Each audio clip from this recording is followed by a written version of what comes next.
নমস্কার। আজকে বিধানসভায় একটি বিষয় নিয়ে খুব হইচই হলো, আমার একটি বক্তব্য নিয়ে।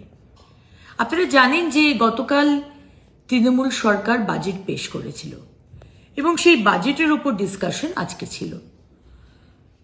আমার দলের পক্ষ থেকে আমাকে 10 মিনিটের সময় দেওয়া হয় এবং সেই 10 মিনিটের সময় আমি বিভিন্ন বিষয়ে যে এই সরকারের যে ডাবল স্ট্যান্ডার্ডনেস, যে হিপোক্রেসি,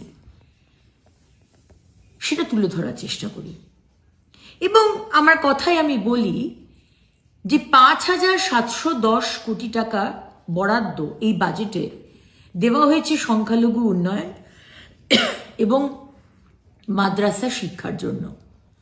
কিন্তু আপনারা যে এই টাকাটা দিয়েছেন বা দিচ্ছেন, সেটা কি মাদ্রাসা শিক্ষার উন্নয়নের জন্য, নাকি অনুপ্রবেশকারীদের কবচ দেওয়ার জন্য, রক্ষা কবচ দেওয়ার জন্য?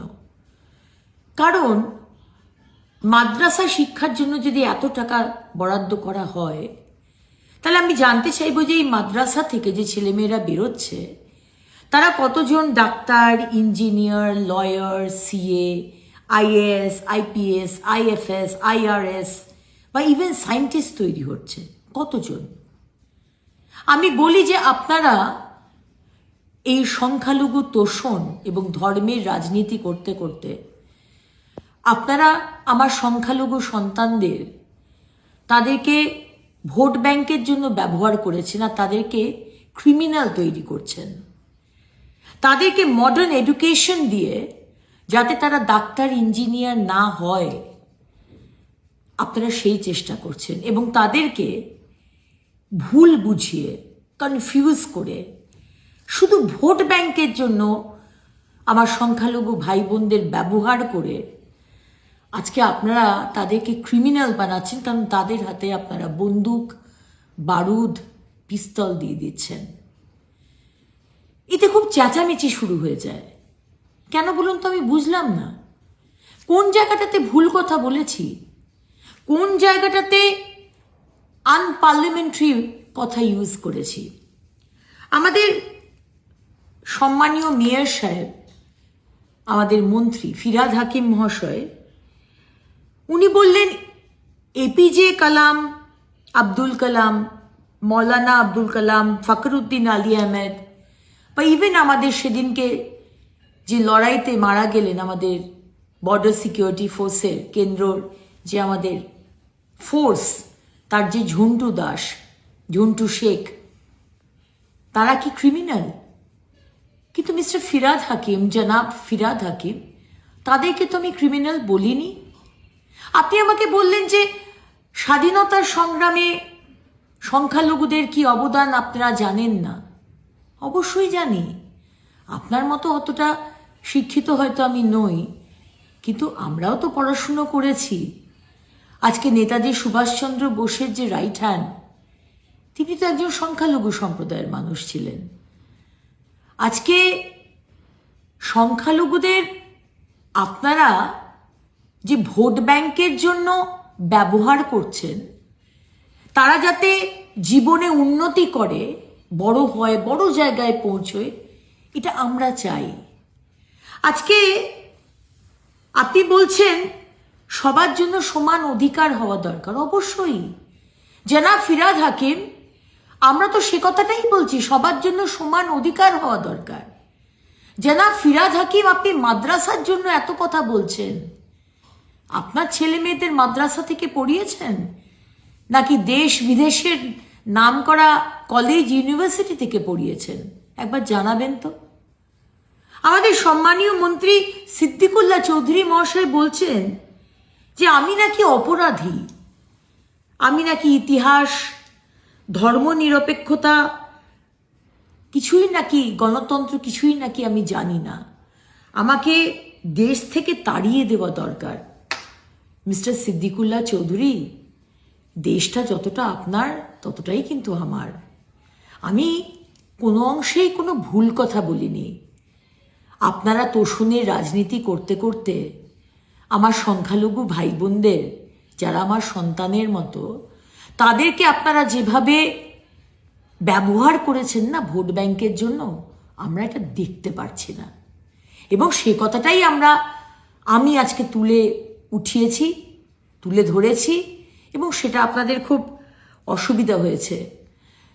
যে ইসলামিক স্টেটস রয়েছে, আমাদের যে Islamic states, Muslim countries middle ইস্টে, আমি ভাবলাম যে দেখি তো সেইখানে মাদ্রাসা কটা আছে আর ইউনিভার্সিটি কটা আছে।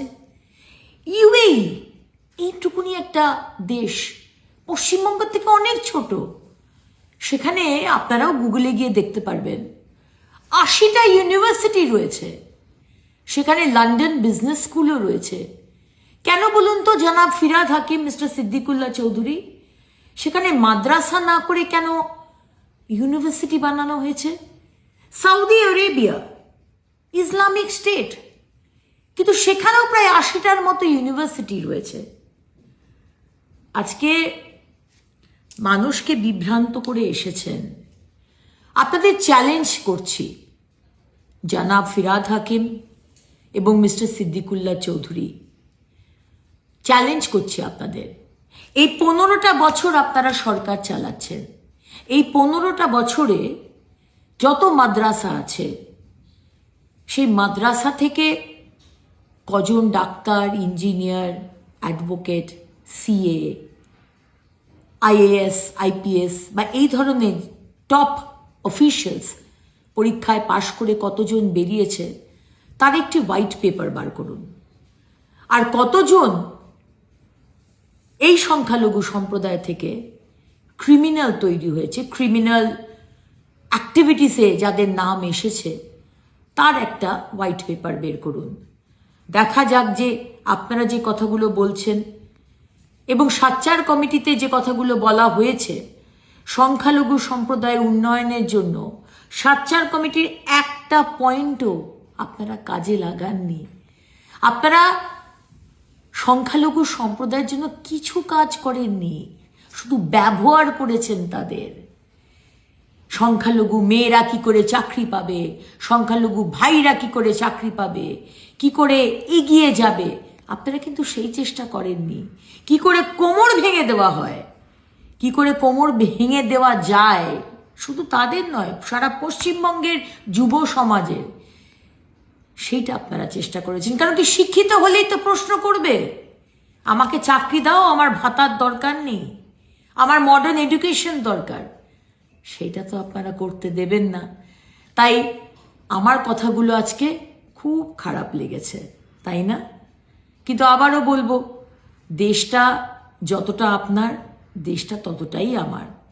সংখ্যালঘুরা শুধু তৃণমূল কংগ্রেসের কাছের নয়, ভারতীয় জনতা পার্টিও আমাদের সংখ্যালঘু ভাই বোনেদের যথেষ্ট সম্মান করে। আর সেটা দেখতেই পাচ্ছেন, আমাদের 21টা রাজ্যে যেখানে বিজেপি সরকার চলছে, সেখানে যখন লাইনে দাঁড়ায় না, প্রধানমন্ত্রী আবাস যোজনার বাড়ি বা উজ্জ্বলার গ্যাস বা ঘর ঘর পানি, ঘর ঘর নল, জল জীবন মিশনে, সেখানে জিজ্ঞেস করা হয় না যে তুমি কি হিন্দু না মুসলিম না শিখ না খ্রিশ্চান। এই ধর্মের নোংরা রাজনীতি তৃণমূল কংগ্রেস আপনারা শুরু করেছেন।